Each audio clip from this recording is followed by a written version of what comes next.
नमस्कार। हम तीनों यहाँ पर मौजूद हैं। देव ठाकुर मेरे साथ मौजूद है, वरुण शर्मा और मैं रूहानी हूँ।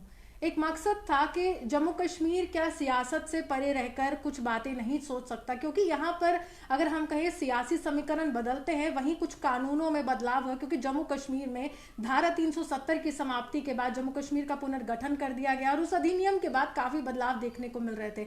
लेकिन अभी सोशल मीडिया पर चर्चा का विषय यही है कि कोई जो पीआरसी होल्डर है या फिर हम कहें स्टेट सब्जेक्ट होल्डर है, पहले उसी को यहाँ पर मत मिलता था, यहाँ पर उसको अधिकार था कि वो जमीन खरीद सकता है, लेकिन अभी कोई भी जम्मू कश्मीर में जमीन खरीद सकता है। तो बाकी जो डिटेल्स है देव ठाकुर और वरुण आपको बताएंगे, और यही मकसद है कि अंकुर जी के पास आए और आप कमेंट सेक्शन में, अभी आप पब्लिश में भी लाइव देख रहे हैं, अर्ली पोस्ट पे भी देख रहे हैं और श्री न्यूज पर भी देख रहे हैं, और हमारे तीनों चैनल्स के जो दर्शक हैं कमेंट सेक्शन पे जो भी आपके जहन में सवाल है आप एडवोकेट अंकुर शर्मा से पूछ सकते हैं। बैठ। नमस्कार, मैं हूं देव ठाकुर और आज का ये जो मोटिव है, क्योंकि आज देखिए 5 अगस्त 2019 को ऐतिहासिक फैसला लिया गया, धारा 370 और 35 को हटा दिया गया। उसके बाद जब डोमिसाइल लाया गया जम्मू कश्मीर में तो उसको भी अमेंडमेंट में लाया गया। लेकिन सबसे अहम और जरूरी जो चीज थी वो ये था कि क्या जमीन को लेकर कोई कानून आएगा, और आज वो दिन है जब जमीन को लेकर कानून बन चुका है। लेकिन जम्मू कश्मीर की जनता के मन में सवाल है, और वो ये सवाल है कि क्या ये जो कानून आया है ये कानून जम्मू कश्मीर की जनता के लिए सही है या नहीं। वरुण जी, आज हम तीनों का मकसद यही था कि जिस तरह से आज जो नया लॉ लाया गया है, लैंड लॉ को पेश किया गया है, उसके बाद जम्मू की जनता में काफी ज्यादा सवाल हैं और सोशल मीडिया पर काफी ज्यादा लोग सवाल ये पूछ रहे हैं कि क्या ये लॉ सही है या फिर नहीं। तो यही मेरा और रूहानी का, उसके साथ साथ देव ठाकुर का यही मकसद था कि अंकुर शर्मा जी से आज हम कुछ सवाल पूछेंगे। तो अंकुर जी हमारे साथ बातचीत करने के लिए मौजूद है। अंकुर जी आपका बहुत बहुत स्वागत है। अंकुर जी आपका बहुत धन्यवाद। अंकुर जी, हमारा पहला सवाल ये रहेगा कि जिस तरह से आज एक नया कानून बनाया गया है जमीन को लेकर, आप किस तरह से देखते हैं इस कानून को? देखिए, this is a welcome move. ये वेलकम मूव है और 370 और 35 की एब्रोगेशन का डायरेक्ट कॉन्सिक्वेंस भी है। ऑब्वियसली 35 से 370 एक ऐसा लीगल मैकेनिज्म खड़ा करते थे जम्मू कश्मीर में स्पेशली, जहां पे यहाँ का जो लेजिस्लेचर था वो ऐसे कानून बना सकता था जो बाकी इंडियन स्टेट सिटीजन्स के अगेंस्ट डिस्क्रिमिनेट कर सके। तो एक स्पेशल अरेंजमेंट था। 370-35 से खत्म होने के बाद ये होना तो स्वाभाविक था ही। एम्प्लॉयमेंट को लेके डोमिसाइल की रिक्वायरमेंट इंट्रोड्यूस की गई स्पेशली, लेकिन जहां तक लैंड परचेजेस की बात है, जमीन खरीदने की बात है, वहां पे डोमिसाइल की रिक्वायरमेंट को केंद्र सरकार ने नहीं रखा और वो 370 और 35 की एब्रोगेशन से सम्मत है, in line with that abrogation है, और ये एक वेलकम मूव है। ये further integration of J&K with the rest of the country उसे स्ट्रेंथन करेगा, और जो उद्देश्य था 370 और 35 को खत्म करने का, उस उद्देश्य की पूर्ति की दिशा में बहुत मददगार साबित होगा। आगे इसमें हमें एक नई दिशा मिलेगी। ना केवल इतना, बल्कि डेवलपमेंटल इश्यूज के पॉइंट ऑफ व्यू से भी आप देख लीजिए, डेवलपमेंट भी अगर जम्मू कश्मीर की होनी है वो तभी हो सकती है जब आप when you leave it, I would not say free for all, in a controlled manner, लेकिन जब आप एक अपॉर्चुनिटी देंगे इन्वेस्टर्स को यहाँ पे लैंड खरीदने की, ताकि वो अपने प्रोजेक्ट्स यहाँ पे इंस्टॉल कर सकें। अंकुर जी, एक अहम सवाल है। मैंने शुरू ही सियासत से किया और जहां तक हम देखते हैं जम्मू कश्मीर सियासत के लिए जाना जाता है। अब एक राजनीतिक दल का भी रूप लेने वाले हैं एकजुट जम्मू, लेकिन अपनी पार्टी का सीरीज ऑफ रिएक्शन जो हम इंतजार भी करते हैं मीडिया कर्मी के कौन क्या रिएक्ट करता है किस कानून पर, तो सीरीज ऑफ रिएक्शन ये आया है कि अपनी पार्टी कह रही है कि जद्दोजहद करेंगे और अच्छा होता कि यहाँ पर इलेक्टेड सरकार कुछ इस तरह के कानून बनाती, और ये हायर अथॉरिटीज जो है it's a kind of testing laboratory for the people of Jammu and Kashmir all the time, क्योंकि पहले यहाँ पर कानून लाए जाते हैं फिर अमेंडमेंट किया जाता है। अब वो कह रहे हैं कि हम लड़ेंगे, उनको ये बिल्कुल भी पसंद नहीं आया है जिस तरह का कानून है।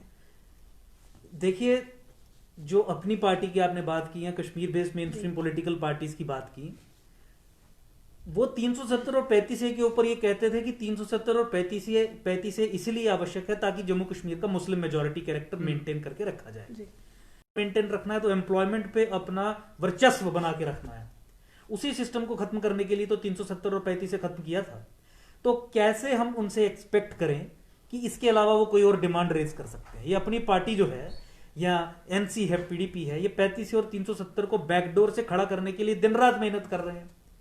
और जम्मू को निजात तभी मिल पाएगी जब 370 और 35 से पूरे तरीके से खत्म हो जाएगा। ये डोमिसाइल की रिक्वायरमेंट इसमें ना रखना, ये इंटीग्रेशन के प्रोसेस को जैसे मैंने बताया उसे आगे बढ़ाता है। आप किस तरीके से एक्सपेक्ट कर सकते हैं कि हम इन लोगों के साथ जाके खड़े हो जाएं जिनका उद्देश्य ऐसे कानून लाने के पीछे ये है कि जम्मू कश्मीर का मुस्लिम मेजॉरिटी कैरेक्टर मेंटेन करके रखा जाए। 35 से भी तो जमीनों और नौकरियों के संबंध में एक प्रोटेक्शनिज्म का एनवायरनमेंट क्रिएट करता था। ये विश्वास रखते हैं 370 और 35 में, ये विश्वास रखते हैं कि जम्मू कश्मीर एक मुस्लिम मेजॉरिटी कैरेक्टर मेंटेन करके स्टेट ये रहे ताकि यहां पे इस्लाम का वर्चस्व हो। और वो डिमांड, वो सोच बिल्कुल सांप्रदायिक है, बिल्कुल कम्युनल है, किसी भी डेमोक्रेटिक सेटअप में एक्सेप्ट नहीं की जा सकती। लेकिन अंकुर जी यहाँ पर एक मिनट, एक अहम सवाल, डोमिसाइल क्यों लाया गया? डोमिसाइल तो प्रोटेक्शन के लिए लाया गया था, तो वो प्रोटेक्शन कहाँ है? बिकॉज आप यहाँ पर अगर द्वार खोल रहे हैं, आप गेट्स खोल रहे हैं, मेन गेट्स खोल रहे हैं, आपने कहा नौकरियों के प्रोटेक्शन, आपने 15 साल की बात कर दी कि 15 साल जो भी व्यक्ति यहाँ पर रहा होगा या सीआरपीएफ का होगा, डिफेंस का होगा, बट यहाँ पर प्रोटेक्शन कहाँ है? डोमिसाइल तो प्रोटेक्ट करने के लिए लाया गया था लैंड्स को। देखिए, हमने कभी भी प्रोटेक्शनिज्म को सपोर्ट नहीं किया। क्यों? क्योंकि कोई भी प्रोटेक्शनिज्म आप जम्मू कश्मीर में इंट्रोड्यूस करते हैं वो प्रोटेक्शनिज्म केवल कश्मीर के लिए होगी। बड़ा कन्वीनियंटली हमने कह दिया कि डोमिसाइल रिक्वायरमेंट एम्प्लॉयमेंट में इंट्रोड्यूस करके हमने प्रोटेक्शनिज्म इंट्रोड्यूस कर दी। क्या जम्मू वालों के लिए प्रोटेक्शनिज्म इंट्रोड्यूस हुई? जब आप ये देखते हैं कि 100 में से 90% से अधिक कश्मीर के लोग सेलेक्ट होते हैं, पब्लिक सर्विस कमीशन SSR भी फ्रॉड करके कश्मीर के लोगों को सेलेक्ट करती है, तो कोई भी प्रोटेक्शनिज्म जम्मू कश्मीर में इंट्रोड्यूस करना मतलब कश्मीर के लिए प्रोटेक्शनिज्म इंट्रोड्यूस करना। और उसका सोल्यूशन क्या है? ताकि जम्मू एम्पावर्ड हो, जम्मू ताकतवर हो, इस प्रोटेक्शनिज्म को खत्म करना, ताकि ये मुस्लिम मेजॉरिटी कैरेक्टर वाली जो रट इन्होंने लगा के रखी है वो आने वाले समय में किसी तरीके से खत्म हो और जम्मू को और उन सेक्युलर मुसलमानों को भी न्याय मिल सके जो इस मुस्लिम मेजॉरिटी कैरेक्टर होने के कारण जम्मू कश्मीर में सफर कर रहे हैं। इसीलिए किसी भी तरीके की प्रोटेक्शनिज्म को हम कड़े शब्दों में से विरोध करते हैं, क्योंकि कोई भी प्रोटेक्शनिज्म जम्मू के फेवर में नहीं है। इसलिए मैंने ये कहा कि डोमिसाइल की रिक्वायरमेंट लैंड परचेजेस में नहीं रख के एक बहुत स्वागत योग्य कदम केंद्र सरकार ने उठाया है। मिलकर हमें इस चीज का वेलकम करना चाहिए। डोमिसाइल पर आपने बात की, तो यही जब डोमिसाइल आया था, केंद्र सरकार लेकर आई थी, तो यही अपनी पार्टी थी, वो पहले ऐसे नेता थे जो सीधे होम मिनिस्टर से मिले और कहा कि जम्मू कश्मीर के लिए ये डोमिसाइल जो है वो सही नहीं है। बाद में इसको अमेंडमेंट किया गया। तो अगर तब सही था तो अब गलत कैसे है? नहीं, देखिए, उन्होंने डोमिसाइल इंट्रोड्यूस करवाया था एम्प्लॉयमेंट में। देखिए, मैं आपको थोड़ा सा इस पे क्लैरिटी दे दूं। नौकरियों में डोमिसाइल इंट्रोड्यूस करवाने के लिए उन्होंने वो लड़ाई लड़ी थी। बिल्कुल। अब वो जमीनों की परचेजेस में भी डोमिसाइल इंट्रोड्यूस करवाने के लिए लड़ाई लड़ रहे हैं। पहले जब कानून आया था उस समय डोमिसाइल की रिक्वायरमेंट नहीं थी नौकरियों में भी। बिल्कुल। तो वो टू डिफरेंट, मतलब दे आर इन लाइन। वो चाहते हैं कि सेम प्रोटेक्शनिज्म जमीनों में भी आए। और क्या उसके पीछे उद्देश्य है कि जब आप जमीनों की खरीद फरोख्त पे, प्रॉपर्टी की खरीद फरोख्त पे और उसके अलावा एम्प्लॉयमेंट, पब्लिक एम्प्लॉयमेंट पे जब आप केवल और केवल जम्मू कश्मीर का कब्जा रखोगे तो जम्मू कश्मीर का मुस्लिम मेजॉरिटी कैरेक्टर मेंटेन रहेगा, बाहर से कोई यहां पे आएगा नहीं। और जम्मू कश्मीर का मुस्लिम मेजॉरिटी कैरेक्टर मेंटेन रखने के कारण इन तरीकों से जो सबसे ग्रस्त एरिया है वो जम्मू है। आपने नौकरियों की बात की, मैंने बताया कि किस तरीके से प्रोटेक्शनिज्म में जम्मू को नौकरियां कभी नहीं मिली। प्रोटेक्शनिज्म मतलब कश्मीर की प्रोटेक्शनिज्म। अब जमीन के मामले में आपने ये देखा कि यहां पे सारी एनक्रोचमेंट किन लोगों ने की है जम्मू की जमीनों की। कौन इन्हें ताकत देता है जम्मू की जमीनों पे कब्जा करने की? कौन इन्हें ताकत देता है यहां पे जमीनें खरीदने की? यहां पे आम व्यक्ति, जम्मू का व्यक्ति तो जितनी लैंड परचेजेस जम्मू सिटी में हो रही है नहीं कर रहा है। कश्मीर से के लोग ज्यादा पैसा देके लैंड परचेजेस कर रहे हैं, एनक्रोचमेंट्स कर रहे हैं, यहां फॉरेस्ट लैंड्स को कवर करके बैठे हैं, 20-25 हजार घर बना दिए। तो ये हम और ये इसीलिए संभव हो पाता है क्योंकि इस तरीके के कानून हैं और Muslim majority character of the state maintained है। इसलिए नॉन मुस्लिम को ना यहां माइनॉरिटी राइट्स मिलते हैं ना लैंड राइट्स मिलते हैं। तो हम जम्मू वालों की ये रिस्पॉन्सिबिलिटी है कि इस प्रोपेगेंडा में ना आए, हम कश्मीरियों के लैंड राइट्स को लड़ने के लिए ना खड़े हों, अपने राइट्स को बचाने के लिए एक ऐसा मैकेनिज्म खड़ा करें जिस मैकेनिज्म में नेशनलिस्ट समाज जम्मू मजबूत हो ताकि हम भी यहां पे एक इज्जत की जिंदगी जी सके। अंकुर जी, एग्रीकल्चर लैंड को बेच नहीं सकते। अगर आपको एग्रीकल्चर लैंड बेचना भी है तो आप सीधे सरकार को बेच सकते हैं या फिर सरकार कोई ऐसी एजेंसी बनाएगी, आप उस एजेंसी को बेच सकते हैं। तो आपको लगता है कि ये सही निर्णय है? क्योंकि हमने अभी आते आते जनता से बात की, लोगों का कहना था कि हमारी जमीन है, हम किसी को भी बेच सकते हैं, सरकार को ही क्यों, या फिर जो वो एजेंसी नियुक्त करेगी उन्हीं को क्यों? नहीं, ऐसा नहीं है। सेक्शन 28 कैपिटल ए की आप बात कर रहे हैं, जो इस fifth adaptation law, fifth order जो है, जिसमें सेक्शन 28 ए एग्रेरियन रिफॉर्म्स एक्ट में ऐड की गई है, उसमें यह नहीं कहा गया कि केवल सरकार को बेच सकते हैं। उसमें यह जरूर कहा गया कि आप सरकार को बेचेंगे, लेकिन इन परिस्थितियों में आप कहीं और भी बेच सकते हैं। और केवल सरकार को बेचने की जो परिस्थिति है वो इस समय खत्म हो चुकी है। मैं क्या कहने का प्रयास कर रहा हूं, उसमें यह लिखा है, देखिए section 4 of the agrarian reforms act में जो एग्रीकल्चरल लैंड होती थी, जिसके पास सीलिंग लिमिट से ज्यादा होती थी, वो सरकारी जमीन बन जाती थी। भाई 100 स्टैंडर्ड कनाल जो है एग्रेरियन रिफॉर्म्स एक्ट में सीलिंग लिमिट तय हो गई। अगर आपके पास मान लीजिए 110 कनाल जमीन है, तो 10 कनाल सरकार ले लेगी वापस under section 4 of the agrarian reforms act, और फिर उसको सेक्शन 8 में जो उस लैंड का टिलर है उसे अलॉट कर देगी, लैंड टू टिलर, यही कानून था ना। बिल्कुल। तो वो 10 कनाल जमीन जिस डेट पे सरकारी बनी, उस डेट से 15 साल होने तक आप उसे नहीं बेच सकते। बताइए मुझे ऐसी कौन सी जमीन है जम्मू कश्मीर में जो वो 15 साल का टाइम पीरियड कवर नहीं कर गई? सारी जमीनें कवर कर गई। सेक्शन 4 में जिसके पास भी सीलिंग लिमिट से अधिक जमीन है, वो सेक्शन 4 में सरकारी जमीन तकरीबन 99% जमीनें जो हैं वो 15 साल का टाइम पीरियड एक्सपायर कर गई है। तो इस प्रोविजन को अगर इंट्रोड्यूस ना भी किया होता तो कोई भी फर्क नहीं पड़ता। आपने, लेकिन मैं बताऊं जी जी जी, और फिर उसमें बताया गया कि जिन लोगों को वो जमीनें दे दी गई है, जैसे मान लीजिए एग्रेरियन रिफॉर्म्स एक्ट में मुझे वो जमीन मिल गई, तो 15 साल तो हो चुके हैं। बिल्कुल। अब मैं किसी को भी बेच सकता हूं। पाबंदी तब है अगर 15 साल नहीं हुए हैं, मैं किसी को भी बेच सकता हूं। अब मैं कॉन्ट्रैक्ट फार्मिंग के लिए भी किसी को भी दे सकता हूं, अब मैं मॉर्टगेज के लिए भी किसी को दे सकता हूं और बेच भी सकता हूं। तो की रिक्वायरमेंट हैज बीन डन, जरूरी है। पहले सेक्शन 17 में, एग्रेरियन रिफॉर्म्स एक्ट के सेक्शन 17 में एक ये प्रोविजन था कि टिलर अगर नॉन रेजिडेंट है, यानी जो जोतने वाला है, जो किसान है, जो गरीब है, जो जमीन को जोत रहा है पिछले 30 साल से, 40 साल से, 50 साल से, अगर वो नॉन रेजिडेंट है तो उसको एग्रेरियन रिफॉर्म्स एक्ट में भी मालिकाना हक नहीं मिलते थे।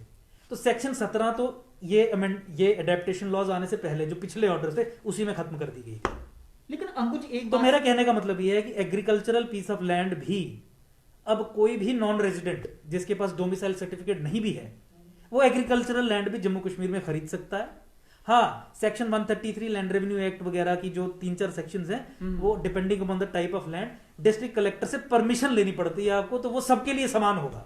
यहां पर एक बात समझ नहीं आ रही अंकुर जी, कि एक तरफ केंद्र सरकार जो है वो जम्मू कश्मीर में लैंड लॉ लेकर आती है, और जम्मू कश्मीर की जनता समझ नहीं पा रही थी कि आखिरकार इसमें लिखा क्या है, किस प्रकार से ये इंप्लीमेंट किया जाएगा। तो आपको नहीं लगता कि जब केंद्र में सरकार भारतीय जनता पार्टी में है, तो जम्मू कश्मीर के भारतीय जनता पार्टी के जितने भी नेता हैं, उन नेताओं का फर्ज था कि वो पब्लिक डोमेन में आए और पब्लिक को इस कानून के बारे में समझाएं? देखिए, उनका तो ट्रैक रिकॉर्ड कंसिस्टेंट है, वो ना किसी कानून के बारे में समझा सकते हैं, ना किसी अच्छी चीज पे अपना नैरेटिव एक पॉजिटिव बिल्ड कर सकते हैं।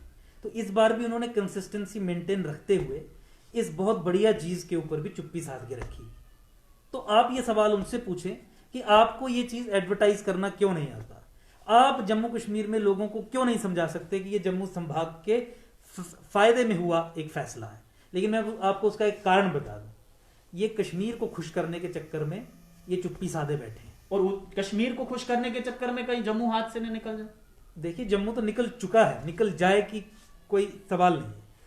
पैरेलल पॉलिटिकल ऑल्टरनेटिव्स आने वाले समय में आप बनने दीजिए, आप ये देखेंगे कि जो जम्मू को अपने जेब में रखने की बात कहते हैं, ये कहते हैं कि जम्मू के पास ऑप्शन क्या है, करारा तमाचा इनके मुंह पे जम्मू की जनता आने वाले दिनों में मारेगी। अहम सवाल ये है कि जब धारा 370 की समाप्ति का मुद्दा आज से नहीं है, काफी सदियों से चल रहा है, और भाजपा के खेमे में एक सियासत का भी एक दौर रहा है। लेकिन जब यहाँ पर अगर एमपीज बनाए जाते हैं तो उस समय ये कहा जाता है कि आपके अधिकारों को संरक्षित किया जाएगा, तब डोमिसाइल का चर्चा नहीं होता। ये भी कहा जाता है नौकरियों को संरक्षित किया जाएगा, जमीनों को किया जाएगा। जब ये इतना बड़ा झटका एक के बाद एक, इससे पहले प्रॉपर्टी टैक्स आया था, एलजी ने साफ तौर पर इनकार कर दिया कि कोई प्रॉपर्टी टैक्स नहीं है। अब इस तरह की चीजें आ रही हैं, जनता किस पर विश्वास करे, केंद्र पर करे या यहाँ की भाजपा पर करे या एलजी पर करे? अंकुर जी, इसी पे मैं एक सवाल रूहानी के साथ जोड़ना चाहूंगा। जब जम्मू कश्मीर से धारा 370 को खत्म किया गया था, तब जम्मू के लोगों को बेवकूफ बनाया गया इन्हीं नेताओं द्वारा। उन्होंने कहा था कि जॉब्स जो जम्मू कश्मीर के लोगों को मिलेगी, लेकिन नहीं मिल रही। लैंड के लिए कहा था कि लैंड सिक्योरिटी रहेगी, लैंड सिर्फ जम्मू कश्मीर के लोगों को दी जाएगी। जम्मू की जनता को बेवकूफ बनाया गया। लेकिन आज जिस तरह से इस तरह का कानून पास किया जाता है, कहीं ना कहीं जम्मू की जनता के साथ एक बार फिर से धोखा किया गया है। देखिए, मैं ये समझता हूं कि जम्मू की जनता को न्याय देने के लिए कश्मीर का वर्चस्व जम्मू कश्मीर में तोड़ना पड़ेगा।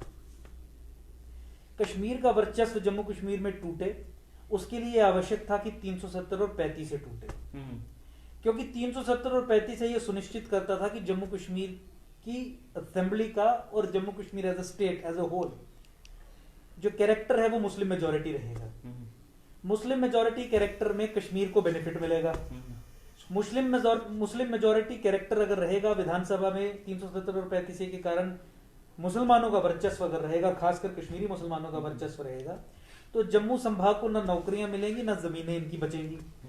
आपने देखा ना जम्मू संभाग में जमीनों पे कब्जा करने वाले लोग कहाँ के हैं? फॉरेस्ट पे, रिवर लैंड्स पे, स्टेट लैंड्स पे, अन्य पब्लिक लैंड्स पे, as far as Kathua district पर, एज डाउन एज बॉर्डर्स तक। देखा आपने? इन चीजों से निजात दिलवाने के लिए जम्मू को 370 और 35 से खत्म करना था।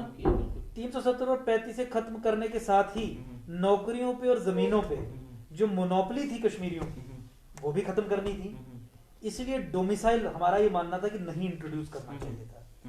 आप इसे दूसरे तरीके से देख रहे हैं। आप ये समझ रहे हैं कि डोमिसाइल इंट्रोड्यूस करके ये जम्मू कश्मीर में जम्मू वालों की भी जॉब्स बचा देंगे। नहीं, मैंने पहले भी ये कहा, अगर आप एम्प्लॉयमेंट में डोमिसाइल की रिक्वायरमेंट इंट्रोड्यूस करते हैं, उससे जम्मू को कोई फायदा नहीं होगा। एकेडमिकली कागजों में आप फायदा दिखा सकते हैं कि भाई देखिए जम्मू वाला भी तो अप्लाई कर रहा है, लेकिन जम्मू वाले को तो नौकरी मिलती नहीं।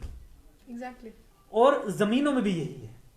आप जम्मू वाले अपनी जमीनें खो चुके हैं। मैं जराई का आपको एक एग्जांपल दूं। जराई एक पंचायत है कठुआ डिस्ट्रिक्ट के साथ। वहां पिछले 60-70 साल से जराई पंचायत के लोग सरकारी जमीन को जोत रहे थे, फार्मर्स थे। और जो 60-70 साल से सरकारी जमीन को जोतता है, एग्रेरियन रिफॉर्म्स एक्ट के तहत वो उसके मालिकाना हक प्राप्त कर सकता है। वो डिपेंड करता है कि वो सरकार जमीन बनी कैसे। Big landed states abolition act के तहत बनी है, पहले से सरकार थी, उसके हिसाब से you can make twist, different sections will apply, लेकिन उसके मालिकाना हक होते हैं सरकारी मदद से, क्योंकि भूमि पे ही अपना वर्चस्व समझते हैं। वहां पे मुसलमानों का कब्जा करवा दिया और आज तक किसी भी एजेंसी ने उन्हें वहां से बाहर निकालने की कोशिश नहीं की। ये वो लोग हैं जो 70 साल से अपने गांव में अपना जीवन यापन उस जमीन पे कर रहे थे। तो ये सोचना कि अगर आप डोमिसाइल इंट्रोड्यूस कर देंगे लैंड लॉज में, नौकरियों में, तो जम्मू के लोगों को नौकरियां मिल जाएंगी, ये बेवकूफी है। एक चीज और इंपॉर्टेंट, और जम्मू वाले अगर डोमिसाइल रिक्वायरमेंट के लिए लड़े तो आप ये मान के चल लीजिए कि जम्मू वाले सिर्फ कश्मीर के लिए लड़ रहे हैं। क्योंकि जब जम्मू कश्मीर के लोगों के लिए जॉब्स और लैंड्स प्रोटेक्ट हो गई, तो उसका रिजल्ट जो है पिछले 70 साल में क्या रहा? वो जॉब्स और वो लैंड्स सिर्फ कश्मीर संभाग को ही जाते हैं। ये एम्पिरिकल एविडेंस है। रोशनी स्कैम पर जो है पूरे जम्मू कश्मीर की नजरें थी। तो यहाँ पर ये भी हमने एक चीज देखी, एक ऐसा प्रावधान है जिसमें कहा जा रहा है कि इलीगल जो कैप्चरिंग ऑफ लैंड है उस पर भी काफी सख्त कार्रवाई है। उसमें किस तरह के बदलाव और क्या वो रोशनी एक्ट के साथ संबंधित होगा? क्योंकि रोशनी एक्ट ने बहुत से चेहरे जम्मू कश्मीर के बेनकाब किए। और 3 साल का, देखिए 3 साल अगर कोई भी सरकारी जमीन पर अगर कब्जा करता है 3 साल तक, जहां तक हमारी जानकारी 3 साल तक उसको कारावास होगा और 10,000 रुपए का जुर्माना। आपको नहीं लगता अगर ये इस सजा को थोड़ा और बढ़ाया जाना चाहिए था, ताकि कोई भी शख्स जो है वो सरकारी जमीन पर कब्जा करने की ना सोचता? देखिए, वो एक डिबेटेबल चीज है कि 3 साल की होनी चाहिए या 5 साल की होनी चाहिए। कारावास 3 साल का भी कम नहीं है। और मुझे लगता है कि एक सफिशिएंट डेटरेंट है ऐसे लोगों के खिलाफ जो सरकारी जमीनों पे कब्जा करते हैं जी। तो इट इज अ डेटरेंट। 5 साल कर सकते हैं, मैं इस पे डिबेट में नहीं, 5 साल भी कर सकते हैं, आप 7 साल भी कर सकते हैं, बट 3 साल भी एक डेटरेंट है, जुर्माना है, कार्रवाई उस पर होगी। जहां तक आपने सवाल किया रोशनी का, वो हाई कोर्ट की जजमेंट है, उसका इन कानूनों से कोई संबंध नहीं है। स्टेट लैंड्स जो भी जिसके भी इलीगल ऑक्यूपेशन में है वो वापस ली जाएंगी। जो उसको लीगली क्लेम नहीं कर सकता उसे वापस ली जाएगी। मेरा क्वेश्चन यही था कि I was asking you the particular thing कि रोशनी के बाद क्या वो डर का माहौल है कि अब न्यायालय जो है सब पर नजरें टिकाए और कानूनी कार्रवाई होगी? देखिए 100%, देखिए कोर्ट ने ये जांच मॉनिटर्ड जांच रखी है। कोर्ट ने जो लैंड एनक्रोचमेंट्स को खाली करवाने की एक्टिविटी किक स्टार्ट करवाई है उसकी कोर्ट जांच करेगा। 8-8 हफ्ते पे सीबीआई को भी अपनी रिपोर्ट सबमिट करनी है और सीबीआई को ये निर्देश दिए गए हैं कि आप उन अधिकारियों के खिलाफ भी कार्रवाई कीजिए जिनके कार्यकाल में लैंड एनक्रोचमेंट्स हुई या हो रही हैं या अगले फ्यूचर में होंगी। तो देखिए जजमेंट की अगर बात करें उसमें सफिशिएंट सेफगार्ड्स प्रोवाइड किए गए लैंड एनक्रोचमेंट्स के अगेंस्ट कि नहीं हो सकती और उसकी डायरेक्ट कोर्ट निगरानी कर रहा है। आप अगर मेरे संज्ञान में कोई केस लाएंगी तो हम सिंपली एक एप्लीकेशन दे सकते हैं सीबीआई को कि इस विषय में कार्रवाई कीजिए और अगर सीबीआई कुछ ना करे तो हम कोर्ट को कह सकते हैं कि कोर्ट ने ये कहा था कि सीबीआई के संज्ञान में हम जो भी जानकारी लाएंगे सीबीआई उसके ऊपर कार्रवाई करेगी। तो एक बहुत फुल प्रूफ मैकेनिज्म बनाया गया है जिसके जरिए सब स्टेट लैंड्स को खाली करवाया जाएगा और सरकारी कब्जे में स्टेट लैंड्स जाएंगे। अच्छा, जो सबसे महत्वपूर्ण सवाल जो इस समय जम्मू कश्मीर की जनता पूछ रही है, जम्मू कश्मीर की जनता कह रही है कि जम्मू कश्मीर को केंद्र सरकार ने टेस्टिंग लेबोरेटरी बना दिया। कोई भी अगर टेस्ट करना है तो जम्मू कश्मीर में आप पहले उसको अप्लाई कीजिए, पहले आप उसको टेस्ट कीजिए, बाद में पूरे देश में आप उसको अप्लाई कीजिए। इस पर क्या कहेंगे आप? उसका कारण केंद्र सरकार का ढीला मिला रवैया है, दोगली राजनीति है। 370 और 35A को एब्रोगेशन को लॉजिकल कंक्लूजन तक ले जाने के लिए जो 10 कदम उठाने थे वो नहीं उठाए, 2 कदम पीछे जरूर उठा लिए। अब अगर वो कुछ पॉजिटिव कदम उठाती है तो इस कैपेसिटी में नहीं रहती, इस परिस्थिति में नहीं रहती कि लोगों को समझा सके। लोकल लीडरशिप की इंटेलेक्चुअल बैंकरप्सी एक ओपन सीक्रेट है। केंद्र सरकार जो है उसका लोगों से कोई लेना देना नहीं। बिल्कुल। वहां पे जो पॉलिसीज को इम्पैक्ट करते हैं वो फिर वो कश्मीर बेस्ड जो ब्यूरोक्रेसी में लोग हैं, जो पॉलिटिक्स में लोग हैं, जो नीति निर्धारण के इंस्टीट्यूशंस में लोग हैं, वो उन्हें बरगला लेते हैं। जम्मू की एम्पावरमेंट उनकी सोच में है नहीं। इसका मतलब लेकिन 370 और 35A की जम्मू के जो जितने भी नेता हैं उनमें क्षमता नहीं है क्योंकि वो कश्मीरी नेताओं के सामने बोल नहीं पाते कुछ। फिर इसका तो सीधा सीधा मतलब यही निकाला जाए। एक कंक्लूजन ये भी निकाल सकते हैं, जहां तक नेताओं की काबिलियत की बात है मुझे उस पर चर्चा करने की आवश्यकता नहीं है, आप बेहतर जानते हैं। एक चीज तो ये है। दूसरा, दिल्ली के साथ जो समस्या है वो जम्मू कश्मीर को कश्मीर के नजरिए से, कश्मीर के प्रिज्म से देखती है। जम्मू कश्मीर में केंद्र सरकार अभी भी ये मानती है कि कश्मीर के जरिए ही जम्मू कश्मीर को चलाना है।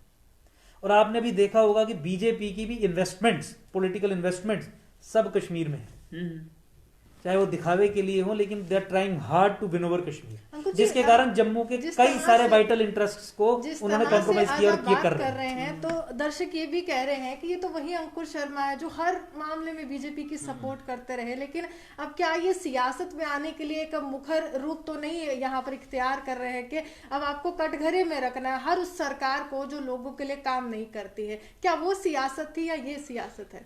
देखिए, मेरा ट्रैक रिकॉर्ड रहा है जम्मू के लिए बात करना जी, जम्मू के इश्यूज को लेकर लड़ना। 2018 में 14 फरवरी 2018 का जो ऑर्डर मैंने एक्सपोज किया था महबूबा मुफ्ती का और बीजेपी और पीडीपी सरकार का, तो क्या वो भाजपा के समर्थन में किया हुआ कार्य था? या 2016 से 18 तक मैं केंद्र सरकार और राज्य सरकार को कटघरे में खड़ा किया सुप्रीम कोर्ट में कि यहाँ पे जम्मू के लोगों को, नॉन मुस्लिम्स को, हिंदू, सिख, जैन, बौद्धों, उनको माइनॉरिटी राइट्स मिले, तो यह बीजेपी के समर्थन में किया हुआ मेरा कार्य था। हमारा ट्रैक रिकॉर्ड रहा है जम्मू के रिलेटेड इश्यूज को लेके उनके लिए लड़ना। रोशनी में जम्मू की जमीनों पे कब्जा हुआ, बीजेपी ने हमें कोर्ट में अपोज किया, सीबीआई इंक्वायरी के लिए अपोज किया, एक्ट अनकॉन्स्टिट्यूशनल डिक्लेयर हो उसके लिए अपोज किया। हम किससे लड़ रहे थे? ये एक बड़ा एक सिंपलिस्टिक एक आर्ग्यूमेंट है। इश्यूज पे सपोर्ट करना एक अलग चीज है। 370 और 35A का विरोध किसने किया था? वो एकजुट जम्मू ने ही लड़ाई लड़ी ना ग्राउंड पे। सुप्रीम कोर्ट में भी हम गए थे, लेकिन एकजुट जम्मू के अलावा क्या बीजेपी की लोकल यूनिट ने भी 370 और 35A को एब्रोगेट करने के लिए एक भी प्रोग्राम या रैली या कोई ऐसा कोई काम किया? तो हम तो हमेशा जम्मू के इश्यूज को लेकर लड़ रहे थे। बीजेपी, सुनिए मेरे बीजेपी की पोजीशन किसी इशू को लेकर अगर हमारे साथ कॉमन थी तो why would we not support it? जैसे 370 और 35A की एब्रोगेशन, बाकी तो मैंने गिना दिए। 14 फरवरी 2018 का ऑर्डर, वो बीजेपी का ऑर्डर। माइनॉरिटी, हिंदुओं को माइनॉरिटी राइट्स जम्मू कश्मीर में नहीं देना, बीजेपी का ऑर्डर।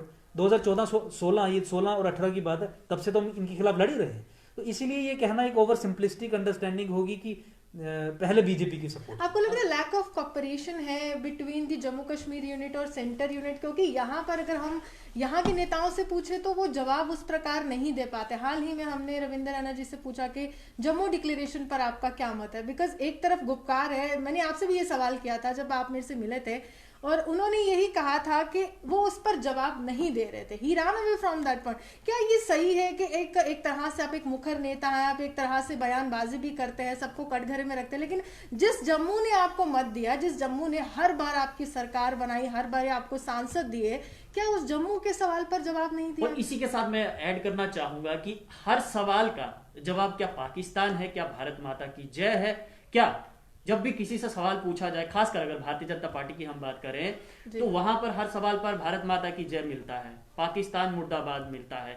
क्या जम्मू कश्मीर की जनता जो है वो पाकिस्तान मुर्दाबाद कहने के लिए है या फिर भारत माता की जय कहने के लिए? क्या जम्मू कश्मीर की आवाम को डेवलपमेंट का कोई हक नहीं, तरक्की का कोई हक नहीं? तरक्की पर क्यों नहीं बात कर रहा कोई जम्मू का नेता? देखिए, मैंने आपको पहले ये बताया कि केंद्र जम्मू कश्मीर को कश्मीर के जरिए चलाना चाहता है। वहां का जो पॉलिसी पैराडाइम है पिछले 70 साल से यही रहा कि जम्मू कश्मीर को कश्मीरी सुन्नी मुसलमान ही चलाएगा, क्योंकि केंद्र में बैठा हुआ जो स्टेट ऑपरेटर्स जो एक पॉलिसी पैराडाइम का रूप ले चुका है, वो ये समझता है कि अगर जम्मू कश्मीर में डेमोक्रेसी का चेहरा मुसलमान है, जम्मू कश्मीर में सत्ता अगर मुसलमान के हाथ में है, तो दुनिया को ये बताया जा सकता है कि इंडियन डेमोक्रेसी और सेक्युलरिज्म की कितनी बड़ी विक्ट्री है।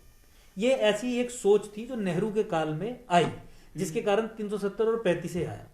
2014-15 में जब केंद्र में भाजपा की सरकार बनी, हमें उम्मीद बंधी कि यह पॉलिसी पैराडाइम चेंज होगी, रिवर्स होगी। लेकिन अनफॉर्चुनेटली केंद्र सरकार नेहरू को बेशक कोसती रही, लेकिन जम्मू कश्मीर को लेकर अपनी अप्रोच में मोर नेहरूवियन हो गई, नेहरू से भी ज्यादा नेहरूवियन हो गई, और यह सुनिश्चित उन्होंने कर लिया कि जम्मू कश्मीर में हमेशा कश्मीरी एस्टेब्लिशमेंट के जरिए ही जम्मू कश्मीर चलाया जाएगा। अब इस अंडरस्टैंडिंग में, इस पॉलिसी पैराडाइम में, जहां जम्मू और लद्दाख को उन्होंने ये कहा कि इन्हें हम होस्टेज रखेंगे, इन्हें हम कश्मीर का गुलाम बना के रखेंगे, इनके दम पे वोट्स लेके अपनी ताकत बना के कश्मीर के साथ नेगोशिएट करेंगे, वो पॉलिसी जो दिल्ली और कश्मीर के बीच की है, कॉन्ट्रैक्ट दिल्ली और कश्मीर के बीच का है। जम्मू ऑलरेडी एक्साइज आउट हो चुका है। तो उस परिप्रेक्ष्य में आप ये देखेंगे कि जम्मू कश्मीर में बीजेपी का या कांग्रेस का कोई भी लीडर हो, वो जम्मू की बात नहीं कर पाएगा। आप जम्मू को लेके सीधे सीधे प्रश्न भी पूछेंगे तो पाकिस्तान की तरफ यानी डाइवर्जन क्रिएट करेंगे। क्यों? क्योंकि केंद्र सरकार ने उनको केवल इस्तेमाल करने के लिए खड़ा किया है अपने कश्मीर के साथ कॉन्ट्रैक्ट को एग्जीक्यूट करने में। मेरी बात आप समझ रहे हैं? ये एक कंसर्टेड एफर्ट है केंद्र सरकार का कि जम्मू की आवाज बुलंद करने वाली कोई भी स्ट्रॉन्ग लीडरशिप ना बने, क्योंकि उससे कश्मीरी नाराज होगा, और चूंकि कश्मीरी नाराज होगा तो दिल्ली का कश्मीर के साथ जो एक कॉन्ट्रैक्ट है, जो एक अंडरस्टैंडिंग है, जिसपे स्टेट की पूरी पॉलिसी बनी हुई है कि जम्मू कश्मीर को चलाना कैसे, वो डिस्टर्ब होगा। केंद्र को क्या लेना देना? जो लॉलीपॉप दिए जा रहे हैं जम्मू की जनता को, हम तो लॉलीपॉप कहेंगे, क्योंकि देखिए कोई भी नेता जो है वो आता है, भाषण देता है, निकल जाता है। टोल प्लाजा ही देख लीजिए आप। तो ये लॉलीपॉप कब तक जम्मू की जनता, क्या आप ये लॉलीपॉप तो नहीं? मैं इसका जवाब देता हूं। छोटा सा सवाल मैं आपसे ये पूछना चाहता हूं कि आपने जब भी आवाज उठाई, जम्मू के हित के लिए आपने आवाज उठाई, इसमें कोई दो राय नहीं है, लेकिन आज जिस तरह से कानून लाया गया है जम्मू कश्मीर में, जम्मू वासियों की अगर मैं बात करूंगा, उन्होंने पूरी तरह से इसे नकारा है। सोशल मीडिया पे आप देखा लगातार कमेंट्स आ रहे हैं कि ये जो लाया गया, कम से कम जम्मू की जनता से तो पूछो कि आपको चाहिए क्या। बिना आप किसी की राय लिए, बिना आप किसी की पूछे, आप इस तरह से ऑर्डर पे ऑर्डर निकाले जाते हैं, जहाँ पे हमेशा से जम्मू के साथ भेदभाव होता है। जम्मू की जनता ने इस लाभ को पूरी तरह से नकारा है। देखिए, डेमोक्रेसी पार्टिसिपेटिव होनी चाहिए, मुझे कोई इसमें आपत्ति नहीं है। जिस तरीके से आपने बोला कि जम्मू की जनता को डिसीजन मेकिंग में शामिल करो, उससे मुझे कोई आपत्ति नहीं है। मैं जम्मू की जनता का इस जो सेंटिमेंट है उसे सपोर्ट करता हूँ। जहां तक आपने कहा कि कॉन्फिडेंस में नहीं लिया जाता जम्मू की जनता को, बिल्कुल सही बात है।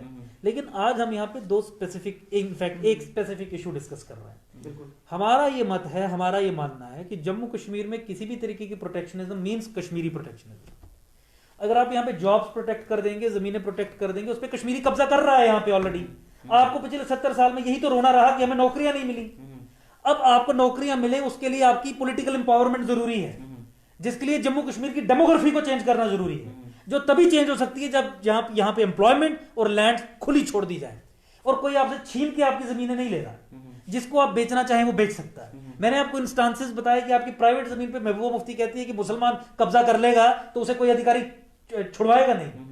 उस ऑर्डर के बाद कितनी सारी जगह पे केसेस आए हैं, कई सारे केसेस तो मैं ही लड़ रहा हूं। तो आप ये सिस्टम खड़ा करके किसे मजबूत कर रहे हैं? आप अपने निकट भविष्य में होने वाले फायदों को सोच के अपना एक पूरा फ्यूचर बर्बाद करने की दिशा में ये काम कर रहे हैं। आपको ये लगता नहीं कि जम्मू की जनता को फिर अवेयर करने की जरूरत है? 100%। देखिए, एकजुट जम्मू अवेयर करेगा, क्योंकि एकजुट जम्मू ही ऐसा संगठन है जो ना दिल्ली से इंस्ट्रक्शंस लेता है ना कश्मीर की बात करता है। हमें कश्मीर की बिल्कुल भी कोई बात नहीं करनी है, क्योंकि जम्मू ने पिछले 70 साल में जुल्म और सितम सहा है, जम्मू ने लैसरेशन सही है, जम्मू ने डिसएम्पावरमेंट सही है। और हमारी उम्मीद थी दिल्ली से कि दिल्ली हमें प्रोटेक्ट करेगी, दिल्ली ने भी हमें कश्मीरियों की गोद में हमेशा रखा। अंकुर जी, और यह समझना जरूरी है, मैं फिर रिपीट कर रहा हूं, जम्मू का उद्धार तभी होगा। देखिए, मैं एक सिंपल सा सवाल पूछूं, अगर पिछले 70 साल जम्मू कश्मीर में एम्प्लॉयमेंट, जॉब्स और लैंड को लेके प्रोटेक्शनिज्म थी? बिल्कुल। पिछले 70 साल में जम्मू को नौकरियां मिली, जमीनों पे जम्मू वालों की कब्जे हुए गैर कानूनी, आपके जंगल, आपकी नदियां, आपकी स्टेट लैंड, फॉरेस्ट लैंड सब कैप्चर हो गई। तो उस प्रोटेक्शनिज्म से जब जम्मू को पिछले 70 साल में 100 में से 10 नौकरियां मिली, 90 कश्मीर ले गया, आप उसी सिस्टम को खड़ा करने की मांग क्यों करेंगे? क्यों करेंगे मुझे बताइए। एम्पिरिकल एविडेंस क्या है कि उस प्रोटेक्शनिज्म में जो 35 और 370 के कारण आती थी, जो इस समय अपनी पार्टी और एनसीपीडीपी डिमांड कर रही है कि फिर से आए डोमिसाइल इंट्रोड्यूस करके, उस सिस्टम में तो आपके पास कुछ था ही नहीं। अब वो सिस्टम चेंज हो रहा, 370 और 35 की एब्रोगेशन से उस सिस्टम की चेंज का आगाज हुआ। मेरा आखिरी सवाल है कि 370-35 से हटे अब 1 साल से ऊपर हो गया, लेकिन मुंगेरी लाल के वो सुनहरे सपने अभी भी 2 पार्टियां एनसी और पीडीपी देख रही है। हाल ही में जिस प्रकार का बयान महबूबा मुफ्ती द्वारा दिया गया कि कुछ डाकू जम्मू कश्मीर का झंडा लूट कर ले गए हैं, जब तक वो झंडा वापस नहीं दिया जाएगा तब तक हम तिरंगा झंडा हाथ में नहीं उठाएंगे। तो जिस समय महबूबा मुफ्ती जम्मू कश्मीर की मुख्यमंत्री थी, 26 जनवरी 15 अगस्त वाले दिन वो जो झंडा फहराया जाता था महबूबा मुफ्ती द्वारा, क्या वो जनता को बेवकूफ बनाने के लिए था क्या? तो हमने तो ये शुरू से यही कहा कि पीडीपी हो, एनसी हो, ये पाकिस्तान के यहाँ पे फ्लैंक्स हैं जो हमारे डेमोक्रेटिक इंस्टीट्यूशंस में घुस के जिहाद चला रहे हैं। ये उन निकम्मों को नहीं पता था जिन निकम्मों ने इनके साथ कोalition करके जम्मू का बेड़ा गर्क किया। हमने हमेशा ये कहा कि आप यहाँ पे राष्ट्रवादी समाज को एम्पावर करें, लेकिन दिल्ली ने हमेशा इन पार्टीज को एम्पावर किया, क्योंकि सोच ये थी कि जम्मू कश्मीर को तो इन्हीं मुस्लिम पार्टीज के जरिए चलाना है। इसलिए अब उसका खामियाजा ये भुगत रहे हैं, लेकिन उनको कंटेन करने में, उन्हें कंट्रोल करने में समर्थ नहीं है, वो सामर्थ्य इनमें नहीं है। और आपने देखा कितनी ओछी और घटिया राजनीति कर रहे हैं कि बिहार इलेक्शंस के लिए इन बयानों को इस्तेमाल कर रहे हैं, जबकि कोई कार्रवाई होनी चाहिए थी इन बयानों पे। इतनी शर्मनाक हरकत कर रहे हैं कि इन बयानों को इस्तेमाल किया जा रहा है राजनीति के लिए। कोरोना की फ्री वैक्सीन भी मिल रही है। बिहार चुनाव है तो कोरोना, क्या बिहार एकमात्र ऐसा राज्य है जो हिंदुस्तान में है, बाकी नहीं है क्या? ये एक मानसिकता है कि आपका पर्सनल इंटरेस्ट, पॉलिटिकल इंटरेस्ट राष्ट्रहित से भी बड़ा है। राष्ट्रहित आपको सिर्फ इस्तेमाल करना है लोगों को दिखाने के लिए कि देखिए हम राष्ट्रहित के वो हैं, सेवियर्स हैं।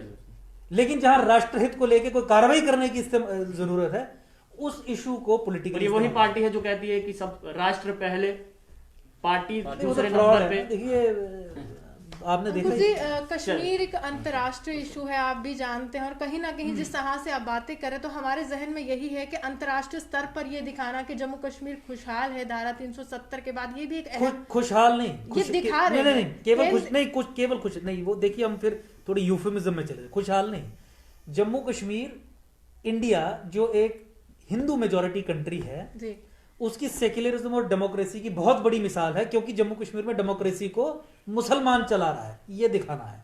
अब उस सोच में ना हिंदू की जगह तो है। उसमें पीपल ऑफ जम्मू, जिसको हम जम्यूटीज बोलते हैं, उनका रोल क्या है? बिकॉज़ उनका रोल गुलामी का, पिछले 70 साल से गुलामी का उनका रोल है। केंद्र सरकार ने हमें होस्टेज बना के रखा है। अगर हमें अमरनाथ के लिए लैंड नहीं मिलती तो केंद्र सरकार हमें समझाती है कि कोई बात नहीं, उससे कश्मीरी नाराज हो जाएगा, तुम लैंड मत मांगो, अपने लिए सुख सुविधाएं मत मांगो। अगर सेक्रेटेरिएट में 95% जॉब्स कश्मीरियों को दी गई हैं तो वो कहेंगे तुम चुप रहो, इस पे बोलो मत, क्योंकि नेशनल इंटरेस्ट खतरे में पड़ जाएगा।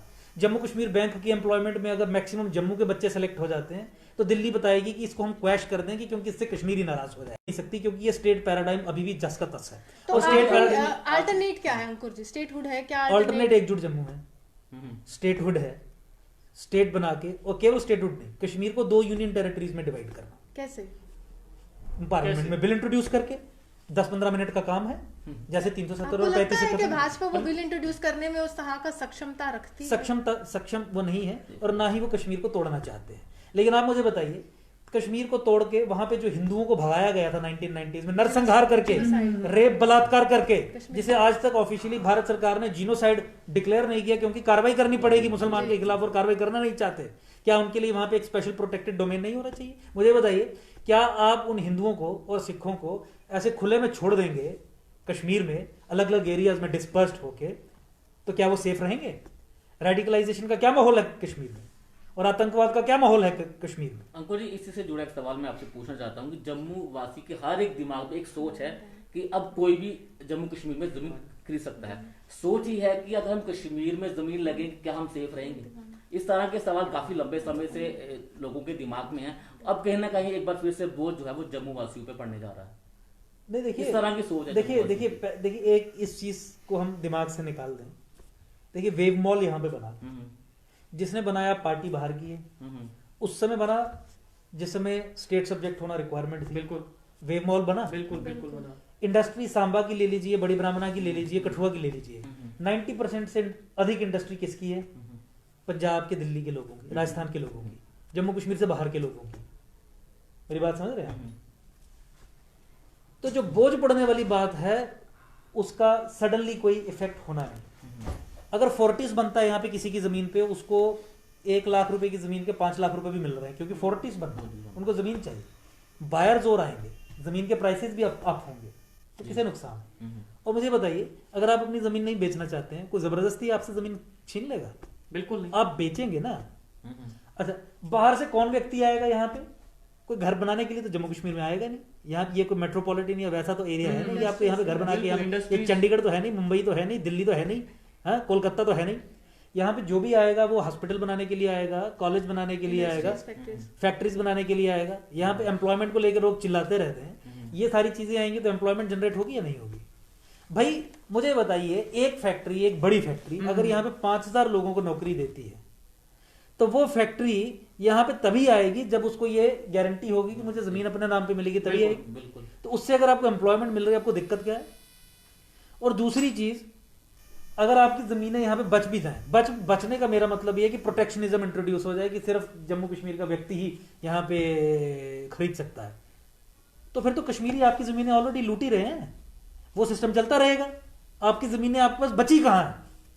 आपकी एग्रीकल्चरल जमीनों पे 100-200 कनाल पे, यहाँ देखा रही आपने मेरा मांदरिया में क्या हुआ? कुलगाम से आके यहाँ पे 1000 कनाल जमीन छीन ली, जराई का मैंने आपको बताया, बठिंडी सिगड़ा आपने देख लिया, तभी पे 800 लोगों ने एनक्रोचमेंट किया, 795 मुसलमान है। रिपोर्ट है हाई कोर्ट में जो सबमिट हुई है कमेटी की। अंकुर जी, आपको ये कहना है कि अगर कश्मीरी लूट रहे हैं तो बाहर से आके भी कोई भी लूट जाए? कश्मीरी लूट रहे हैं क्योंकि चीज में कश्मीरी अगर लूट रहे हैं तो बाहर से कश्मीरी लूट रहे हैं। मैंने बोला जो बाहर से आएगा वो यहाँ पे एजुकेशनल इंस्टीट्यूशन बनाएगा, फैक्ट्री लगाएगा, इंडस्ट्री बनाएगा, एम्प्लॉयमेंट जनरेट होगी, जीडीपी बढ़ेगी, एम्प्लॉयमेंट अपॉर्चुनिटीज प्राइवेट सेक्टर में बढ़ेंगी, और जमीन तो आप उसको बेचेंगे, वो आपसे खरीदेगा।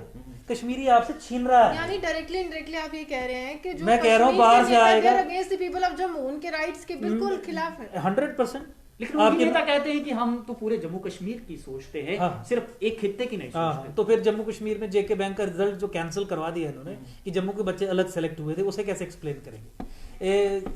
Jammu Kashmir public service commission जो फ्रॉड कर करके कश्मीरी लोगों को नौकरियां देती थी, उसे कैसे एक्सप्लेन करेंगे? असिस्टेंट प्रोफेसर की लिस्ट निकलती थी, 90% 95% कश्मीरी होते थे, उसे कैसे एक्सप्लेन करेंगे? फायर एंड इमरजेंसी में कैसे एक्सप्लेन करेंगे? और मैं तो एक केस लड़ रहा हूँ एमडी में एडमिशन का, JNK हाई कोर्ट में हमने केस फाइल किया था। उसमें जम्मू की लड़की ने आवेदन दिया, उसके अंक ज्यादा थे, मेरिट पे ऊपर थी, उसे ये कह दिया कि यहाँ पे सीट अवेलेबल नहीं है, झूठ बोला। और कश्मीर की लड़की को GMC जम्मू में MD में एडमिशन दे दी जिसके नंबर कम थे, उसी डिसिप्लिन में। इसे कैसे एक्सप्लेन करेंगे? भाई बाहर वाला आके तो फिर आपसे बैठ के बोलेगा ये लीजिए पैसे, आप देंगे मुझे जमीन? ये तो छीन रहे हैं। और उसके लिए मुख्यमंत्री कानून बनाती 14 फरवरी लेकिन 2018। उनको रोशनी रिग्रेट भी बहुत है कि हमने भाजपा के साथ सरकार बनी। हाल ही में जब वो प्रेस कॉन्फ्रेंस कर रही थी, उन्होंने ये भी कहा कि मैं इलेक्शंस में पार्टिसिपेट नहीं करूंगा। अहम सवाल है कि धारा 370 के संरक्षण के लिए डॉक्टर फारूक अब्दुल्ला सांसद बनते हैं और वो इलेक्शन लड़ते हैं, फिर म्युनिसिपल कॉर्पोरेशन का बहिष्कार करते हैं और अब एक बार फिर से यहाँ पर कहते हैं इलेक्शन नहीं लड़ेंगे। की बारी आई तो ये किसके लिए इलेक्शन नहीं लड़ेंगे और किसके लिए लड़ रहे थे? मतलब अपनी कुर्सी की बारी आई तो कुर्सी जाने नहीं देंगे, और दूसरे की भलाई की बात आई तो हम वहां जाएंगे। देखिए, मूर्खता भारत सरकार की है। यहाँ पे जम्मू कश्मीर में भारतीय संविधान को जो सर पे लेके चलते हैं, झंडे को हाथ में पकड़ के आगे चलते हैं, क्या आप उनके जरिए सरकार नहीं बना सकते जम्मू कश्मीर में? बिल्कुल। आप पाकिस्तानी एजेंट्स जो हैं, जो मुस्लिम ब्रदरहुड के मॉडल पे हमारे डेमोक्रेटिक इंस्टीट्यूशंस में घुस के कानून बना के एग्जीक्यूटिव ऑर्डर्स पास करके एक्वेशंस के जरिए जिहाद को आगे चला रहे हैं, आप उन्हें क्यों मेन स्ट्रीम एक्टर्स समझते हैं? वो तो जिहादी एलिमेंट्स हैं। ये मूर्खता ही है। लेकिन गठबंधन सरकारों का दौर रहा है, हमारा इतिहास तो तोड़िए ना कश्मीर को 2 यूनियन टेरिटरीज में। क्या जरूरत है कि जम्मू कश्मीर में जहां जिहाद एक समस्या है, जो सेसेशनिज्म की तरफ आगे बढ़ रहा है, रेडिकलिज्म ऑल टाइम हाई है, इस तरीके के नेता जो संविधान में और देश की एकता अखंडता में विश्वास नहीं रखते, वो मेन स्ट्रीम पॉलिटिकल लीडर्स हैं, जहां पे वोटिंग उस आधार पे होती है कि आप कितने एंटी इंडिया हैं, आपको क्या जरूरत है उस एरिया को स्टेट बना के रखने की?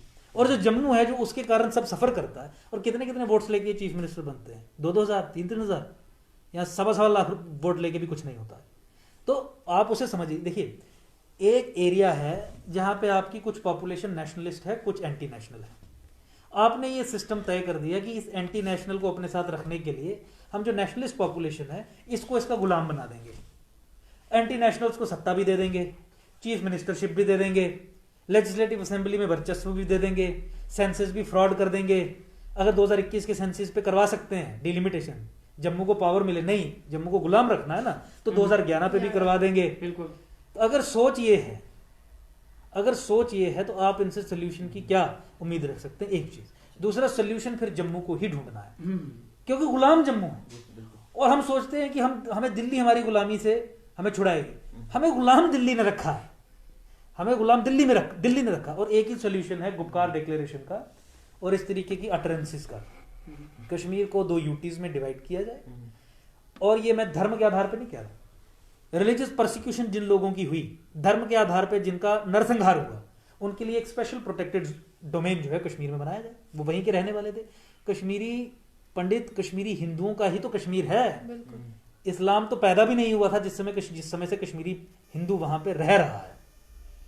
और जम्मू को एक फुल फ्लैज स्टेट बनाया जाए, क्योंकि जम्मू तो सेसेशनिज्म की लड़ाई नहीं लड़ रहा। चलिए बहुत बहुत शुक्रिया। तो अंकुर शर्मा हमसे बातचीत कर रहे थे, और वरुण ने, रूहानी ने और हमने पूरी कोशिश की कि जम्मू कश्मीर की जनता के मन में जो सवाल थे, और खासकर जो नया कानून, जमीन को लेकर कानून आया है, उसको लेकर जो भी सवाल थे वो हमने अंकुर शर्मा से पूछे। लेकिन सबसे बड़ा सवाल यह है कि केंद्र सरकार इस कानून को लेकर आई तो भारतीय जनता पार्टी के वो नेता कहां पर है? क्यों नहीं वो नेता लोगों तक, यानी कि जनता तक इस सवाल का जवाब पहुंचा रहे हैं? जो सवाल इस वक्त जम्मू कश्मीर की आम जनता के मन में है कि ये कानून जो आया है ये जम्मू कश्मीर की जनता के लिए सही नहीं है, इसका जवाब देना भारतीय जनता पार्टी के उन नेताओं का कर्तव्य है। और उम्मीद करते हैं कि आप लोग अपने अपने घरों में सुरक्षित रहें, अपने आसपास साफ सफाई रखें, और